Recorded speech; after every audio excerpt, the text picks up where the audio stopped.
0800 121 80 80 on that. The other big issue at the moment is trying to get off car parks. OK, I might have over-egged it a bit, but it was a problem in Woolstanton yesterday.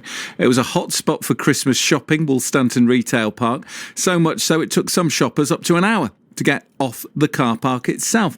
One shopper couldn't even get out of their parking space for 17 minutes. Then there's the added risk of your car overheating or breaking down with it stopping and starting and stopping and starting. Earlier, I spoke to Chris Wood from the AA. Yes, we do plenty of breakdowns in car parks for that exact reason, where people will be sat in the vehicles waiting without the engines running, with lights on, radios on, heaters on, things like that. And unfortunately, it does drain the battery down. Obviously, we are predicting a lot of traffic this coming weekend. Not good for your car. Is it not good for your bank balance too? Some of these car parks have a time limit, don't they? With cameras monitoring how long you've been there. So you're desperately trying to get out of the car park, stuck in traffic, and by the time you get to the camera, you've overstayed your welcome and you potentially get a parking ticket. Or do you?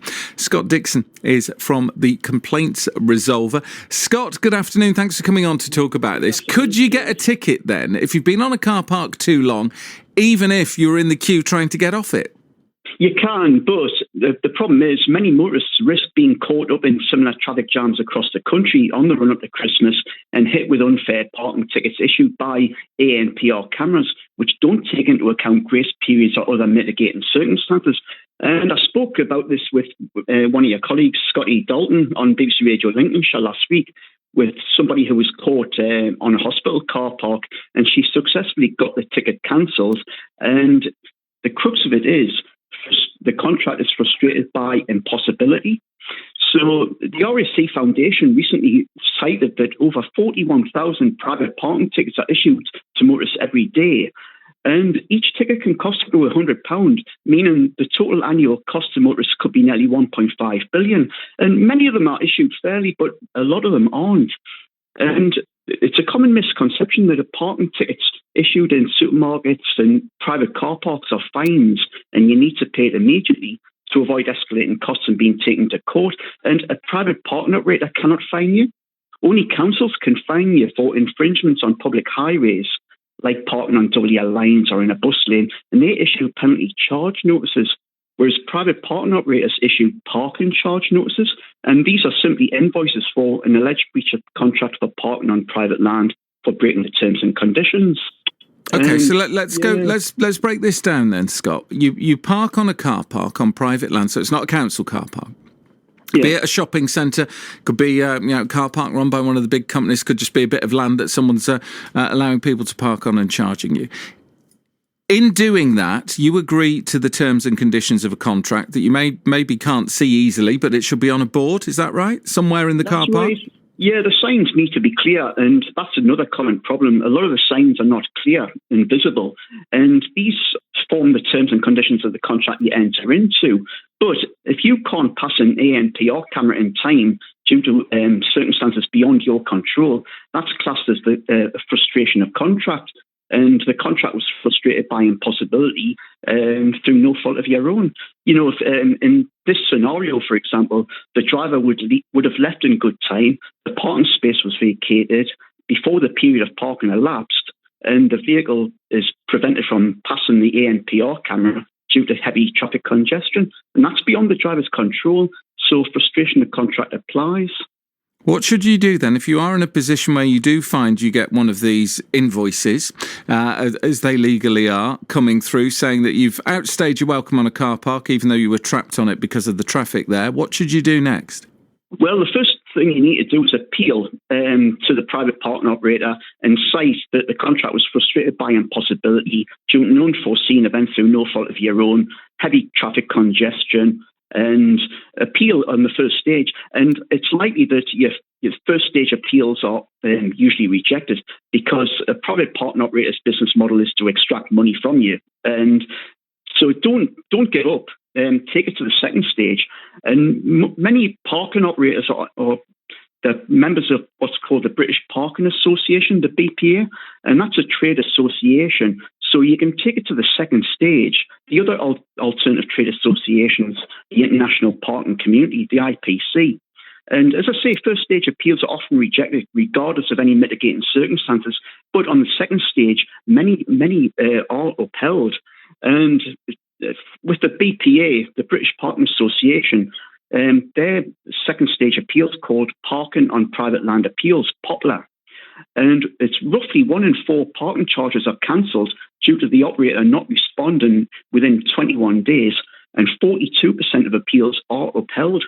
And that evidences my suspicions that private parking operators simply play the percentage games, knowing that many motorists simply pay up even if they believe they've done nothing wrong. Well, it's scary though, isn't it? You get this letter through, often with a picture of you. I've seen one of these, with a picture of your car, saying that you've been found to have breached the contract or whatever, and there's an invoice, which is what it is, but it feels and looks very much like you're being fined for it. And sometimes they will say, if you pay up quicker, we'll charge you less. Can they do that? Well, this is just legalese jargon, Stuart, and they use this legalese jargon to imply it's a fine with threats of escalating costs and legal action. And as I say, it's made to look like a fine, but it's not. It's simply an invoice for an alleged breach of contract. So that's what you need to keep in mind. And don't be intimidated by, the time conditions and things like that. And something that most people are not aware of is that most of these parking tickets need to be issued within 14 days of the parking event to hold the keeper liable. And that falls under Schedule 4 of the Protection of Freedoms Act 2012. So if the parking ticket is issued more than 14 days, it's classed as being out of time. So you can appeal and as keeper without identifying the driver and saying breach of Schedule 4 Protection of Freedoms Act 2012. There is no keeper liability. Please cancel this invoice. Otherwise, I'll escalate it at your expense. And this, it's an unregulated industry, Stuart, and it's a money-making racket. And, many tickets are issued fairly, but many are not. And in this case, in this scenario that we're talking about, these tickets are not issued fairly. And, you need to push hard on it. And, if it's not right, it's worth the fight. Thanks very much for coming on, Scott. Scott Dixon is from the Complaints Resolver. I should point out we don't know of any fines being issued as a result of people waiting on Woolstanton car park. If it has happened, do let us know. And if it does happen, there is that way out of it from Scott Dixon there. This idea, I wonder if you can turn it the other way and try and invoice the car parking company for it taking you too long to get off. I suspect not. I suspect someone somewhere's tried it, though. But this idea that only council car parks can fine you, and instead it's an invoice for breach of contract if you're on a private car park, is something worth bearing in mind. But the letter I saw, a friend of ours got done in not parking in a parking bay was what they deemed to have done, which they held their hands up and said, well, I didn't. It looked to all intents and purposes like a court summons. It was fierce, and they ended up paying up. But there are ways around it. There are ways, this isn't a free-for-all to say, park on a private car park where you've got 2 hours parking and leave your car there all day and then say, oh, no, you're not being fair, because that's not fair either. Both sides have to play fair on this, don't they?